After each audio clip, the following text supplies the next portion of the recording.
My name is Mike Hodge. I'm the president and CEO of Saville Resources.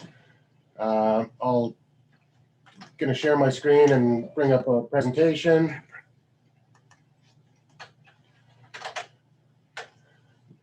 So the bridge on the cover of Saville's presentation, it's a bridge in France, and that bridge would never have been able to have been made if it wasn't for the use of niobium. The bridge would collapse under its own weight.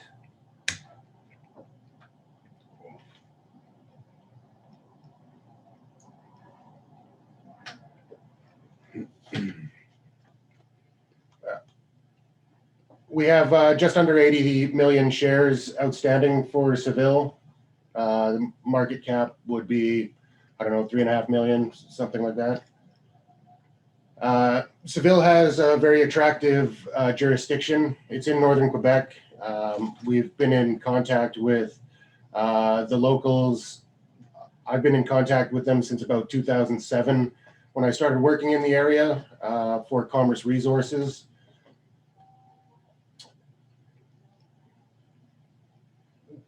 Niobium has had an increase in demand ever since I've started tracking niobium, which I started doing in 2000, 2001 or so.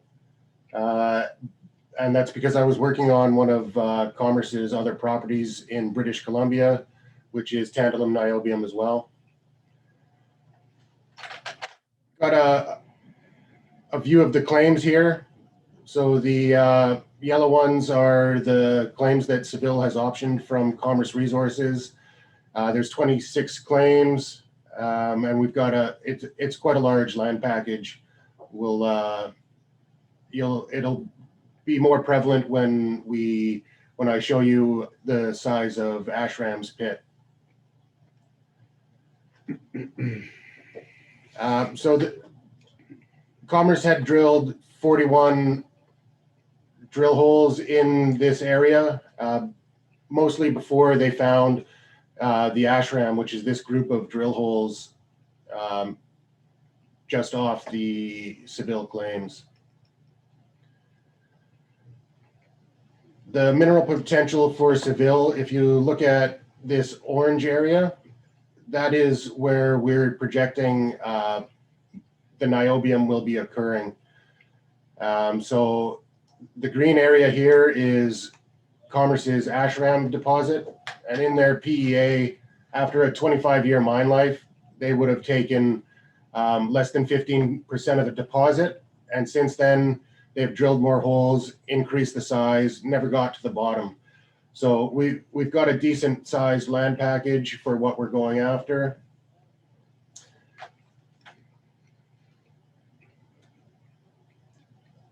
When we were looking to target our first set of drill holes, we targeted the Mallard area.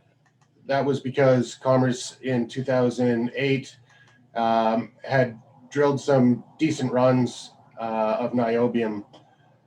So the only other producer in Quebec has an average grade of 0.6% niobium, and we had runs of over 1% over about 6 meters, or a number of good runs in this area. There was also some good niobium targets in the northwest area, but they weren't quite as good, so we focused on the Mallard. In 2019 is when Saville drilled these claims, and we produced results that were better than what Commerce had produced in 2008, 2010. And each hole we drilled, we improved our results. If you go a little bit farther to the south, you increase the tantalum numbers. If you go a little bit farther north, you get higher niobium numbers, which is part of why we believe there is a sill running from the Mallard area up to Jay Lake, which is Jay Lake is up here, Mallard is down here. So part of the geophysics that we've done, along with some of the drilling, is we believe that there's a sill running all the way up here, which would make for a very long mine life once we get to it. There's a target in the middle here called Marana.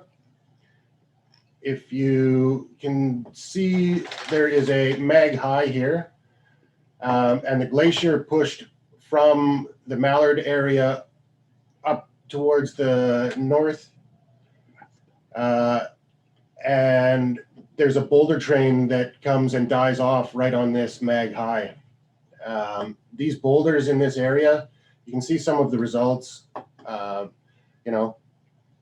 to 6% niobium, excellent numbers. There was even a boulder that we found up just off this map that had 16% niobium.